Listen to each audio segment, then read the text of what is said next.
Inilunsad ng Forest Management Bureau ang isang kumperensya na naglalayong buhayin ang kamalayan ng publiko sa tamang paggamit ng kagubatan. Ang detalye sa ulat ni Ara Perez. Mapalad ang Pilipinas dahil sa biyaya ng kalikasan, partikular na ng kagubatan. Ika nga, ang tanging kailangan nating gawin ay pangalagaan ito.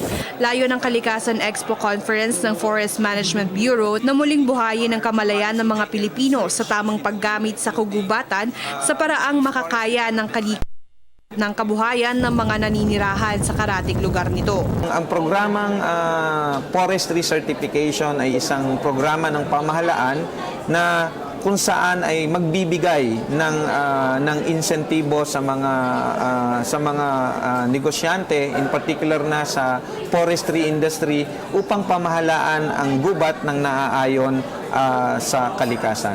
Mayabong araw ang industriya ng kagubatan noong 1960s, ngunit The culprit of this is that in the past we look at it and we treat that the forest is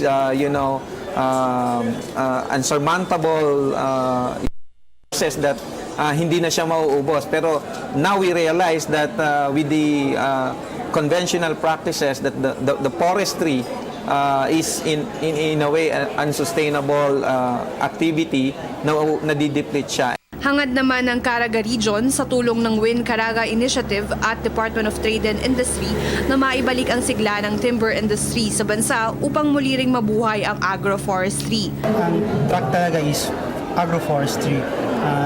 Farmers, kailangan nilang kumita while waiting for the trees to be harvested. So we're trying to promote cacao and other crops that can be harvested shorter cycle period.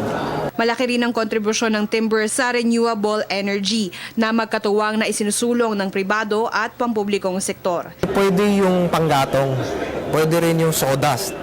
So yung panggatong is the wood waste. Pwede yung sanga, pwede rin yung sa mga millers, yung balat ng kahoy. Yun yung pwede.